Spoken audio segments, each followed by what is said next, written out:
On se retrouve pour les prévisions par ascendant pour le mois de septembre proposées par votre astrologue Némésis. Moi, c'est Audrey, professeure de yoga, et comme chaque mois, je lui prête ma voix pour vous transmettre ses analyses d'astrologie. Je ne suis pas astrologue, mais professeure de yoga, et j'aime relier ces prévisions à des conseils bien-être. Parfois, ce sera des postures, parfois des respirations, et ce mois-ci, je vous propose un protocole inspiré de l'Ayurveda et du yoga que je pratique moi-même chaque matin. Ce n'est pas une recette, ce n'est pas non plus un secret. C'est quelque chose que l'Ayurveda connaît et utilise depuis des millénaires. Un savoir ancestral, simple et accessible à tous, mais qui ne nous a jamais été transmis en Occident. Aujourd'hui, j'ai l'envie de vous le partager. Je vous invite à rester jusqu'à la fin de la vidéo. Je vais vous parler de ce protocole très simple qui a transformé mon énergie, ma digestion, ma peau. Vous retrouverez les étapes complètes à la fin de la vidéo, véritablement avec tout ce qu'il faut pour que vous puissiez le faire en toute simplicité. Bien, laissons place maintenant aux prévisions de Némésis. Nous allons plonger ensemble dans les énergies célestes activées par la Lune du 23 août à 8h07, heure de Paris, délivrée par Némésis Astrologie. Pour accompagner cette période propice au recentrage, je vous partagerai également mes conseils bien-être afin de soutenir le corps dans le mouvement intérieur. Cette lunaison très marquante, formée à 0 degré et 24 minutes d'arc de la Vierge, instaure l'aube d'un nouveau cycle de clarté, de réajustement et de vérité dans la matière. Cette nouvelle lune inaugure un temps de purification mentale, émotionnelle et organisationnelle avec une toile de fond particulièrement riche en tension, mais aussi en ouverture structurante. Et surtout, dans cette vidéo, Némésis et moi vous guidons selon votre ascendant pour que vous puissiez naviguer dans cette période de manière consciente, lucide et alignée. Énergie collective générale, septembre 2025. Cette nouvelle lune en Vierge nous parle d'un réalignement. Elle forme une conjonction exacte entre le Soleil et la Lune à 0 degré 24 minutes d'arc du signe. Un redémarrage vierge, littéralement, mais ce redémarrage se fait sous une haute tension car cette lunaison est en carré exact à Uranus en Taureau. Cela indique un choc de conscience, une volonté de rupture, de liberté, de vérité. Des événements inattendus peuvent surgir, surtout si nous tentons de tout contrôler. Saturne, conjonction Neptune en Bélier, teinte tout le mois d'une tension entre idéal et structure. Saturne veut cadrer, Neptune dissout. Ensemble, ils nous forcent à nous incarner dans nos visions et à ne plus rêver à moitié. Mars, opposé à Saturne et Neptune, pousse à agir, mais se heurte à une fatigue ou à des doutes. L'énergie est là, mais elle peut être confuse ou dispersée. C'est un temps de canalisation, pas d'accélération. Vénus est en opposition à Pluton, relations amoureuses ou financières sous tension, des passions cachées, des enjeux de pouvoir, des désirs de transformation dans la manière d'aimer, de séduire, de s'engager. En même temps, elles forment des trigones subtils à Saturne et Neptune, nous invitant à aimer avec maturité, à fusionner sans se dissoudre. Mercure est très actif. Sextile à Mars, les idées doivent devenir action. Quintile à Uranus, flash créative, réinvention des schémas mentaux. Mais aussi une certaine surcharge mentale si on ne fait pas le tri dans l'information. En toile de fond, on retrouve une grille harmonieuse entre Pluton, Neptune, Uranus et Saturne, malgré les tensions du moment. Il existe un fond solide, un appel à bâtir autrement, à reconstruire ce qui a été vraiment secoué. Section par ascendant. Ascendant Bélier, ta maison 6 est mise en lumière. Santé, hygiène de vie, équilibre mental et responsabilités quotidiennes sont à l'honneur. La lunaison demande de revoir ton rythme, ton efficacité, voir ton rapport à ton corps. Le conseil, réorganise-toi, structure ton énergie. Tu peux aller loin si tu respectes ton équilibre nerveux. Ascendant Taureau, maison 5 activée, créativité, amour, enfant, plaisir. Mais avec Uranus et Pluton en tension, Tu pourrais ressentir des tensions entre l'envie d'aimer librement et la peur de l'abandon ou du rejet. Le conseil, créer pour guérir. Reviens à la simplicité, à ton cœur d'enfant. Ne suranalyse pas tes sentiments. Pour les ascendants Gémeaux, la maison 4 est concernée. Famille, foyer, passé émotionnel. Tu pourrais vivre une confrontation entre ton besoin de sécurité et une nécessité de changement ou d'émancipation. Le conseil, répare ce qui a besoin de l'être, mais ne t'accroche pas à des modèles familiaux dépassés. Recrée ton chez toi. Pour les ascendants Cancer, la maison 3 est éclairée.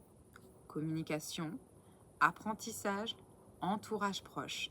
Des vérités émergent, des révélations peuvent t'obliger à repenser ta manière de parler ou d'écouter. Le conseil, mets des mots sur ce que tu ressens vraiment. Ne te cache pas derrière le silence. Pour les ascendants Lion, ta maison 2 est en jeu. Argent, valeurs personnelles, sécurité matérielle. Des fluctuations peuvent t'amener à redéfinir ce que tu veux préserver ou laisser partir. Le conseil, reste aligné à ta valeur, surtout face à des relations qui testent tes limites.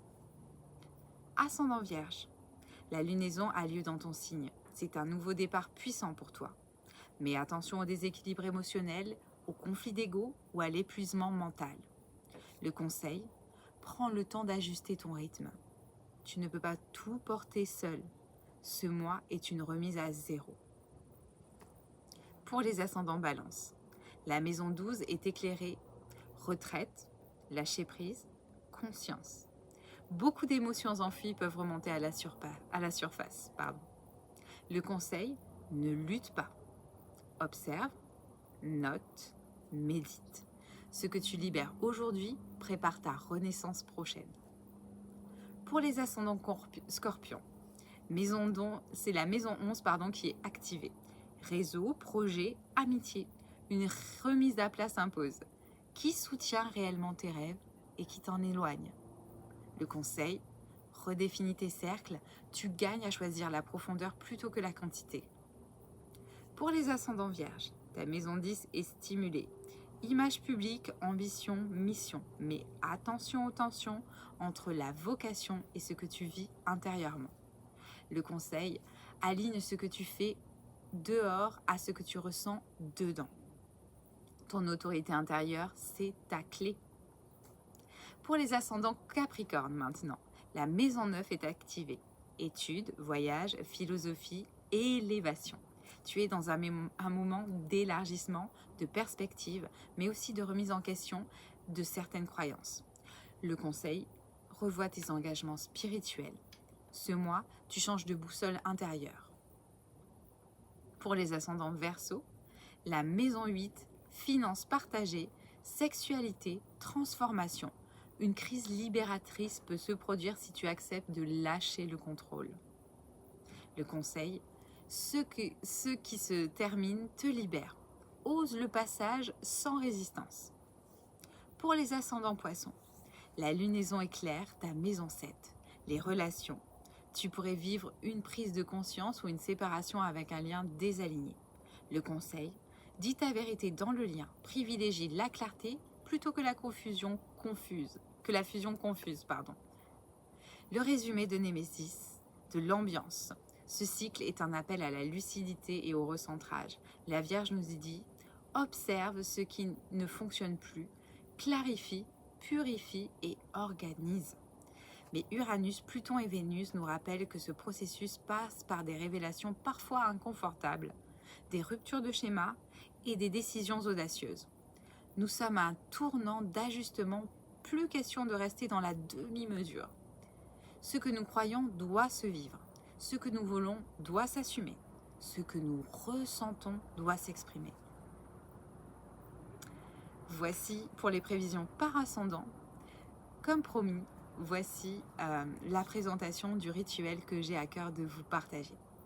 Depuis plusieurs mois, chaque matin, à jeun, je prends 2 petites boules, une boule de curcuma et une boule de Nîmes. Ça paraît tellement simple, mais je peux vous dire que cette routine a changé ma façon de commencer la journée. Le curcuma, c'est vraiment l'or de l'Inde. Dès les premières semaines, j'ai senti mes articulations tellement plus souples, comme si elles craquaient moins et qu'elles étaient mieux lubrifiées. J'ai aussi remarqué que ma digestion était plus fluide, comme si mon ventre se mettait en route, en douceur, chaque matin. Et surtout, j'ai eu la sensation d'une énergie plus stable tout au long de la journée, comme si mon corps était mieux nourri de l'intérieur. Et puis, il y a le Nîmes. Je crois que c'est celui qui m'a bluffé le plus. En Inde, on appelle ça l'arbre médecine et je comprends pourquoi. Au bout de quelques jours, j'ai ressenti comme une purification intérieure. Ma peau a changé, elle est devenue plus nette, comme si mon corps éliminait les toxines dont je n'avais pas conscience. J'ai aussi senti un vrai équilibre digestif et un confort intestinal que je n'avais pas connu depuis longtemps. C'est une plante qui nettoie en profondeur le sang, la flore intestinale, le foie. Et je le ressens vraiment, comme si mon organisme se mettait en ordre de marche dès le matin. Pourquoi à jeun? Prendre ses boules à jeun, c'est ce qui fait vraiment toute la différence. Le corps est encore au repos, vide de nourriture, et les plantes agissent directement. J'ai l'impression que ça ouvre la journée avec une vraie clarté intérieure. La digestion est plus légère, respiration plus fluide, articulation moins tendue. C'est comme un reset chaque matin. Pourquoi je vous le partage? Si je vous en parle aujourd'hui, c'est parce que c'est vraiment une pratique qui peut être accessible à tous, qui pour moi a fait une énorme différence. Ce n'est pas juste une habitude de plus, c'est devenu un vrai rituel de soins pour mon corps, pour mon esprit. J'espère sincèrement que vous ressentirez les mêmes bienfaits que moi. Cette légèreté digestive, cette peau qui respire, cette énergie plus constante et ce petit sourire intérieur qu'on a quand on se sent vraiment bien dans son corps. On passe tout de suite à la recette maintenant. On commence par la boule de curcuma. Donc voici la racine fraîche et juste à côté, sa forme séchée réduite en poudre dorée. C'est elle qu'on va utiliser pour le rituel. Prenez une demi-cuillère à café de poudre de curcuma, puis ajoutez un quart de cuillère à café d'eau. Mélangez doucement avec le bout de la cuillère et vous allez voir que l'eau va tout doucement se mêler à la poudre. Il ne faut pas que ce soit trop pâteux, vraiment.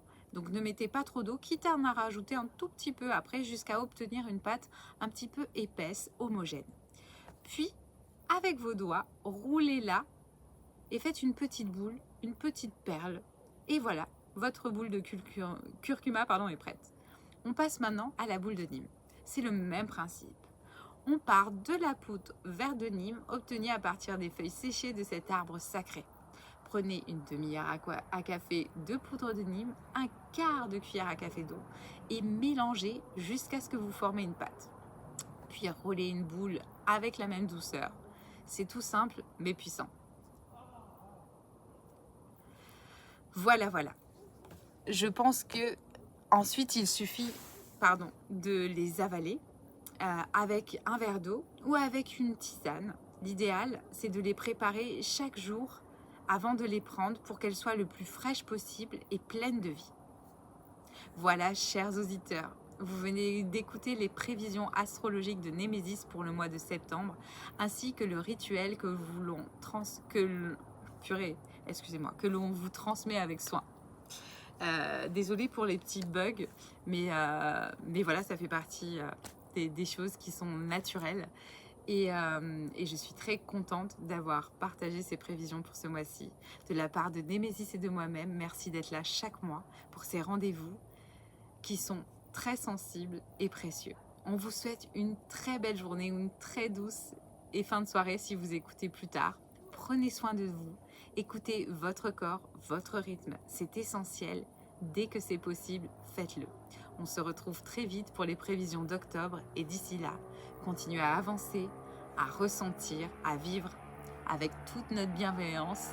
À bientôt.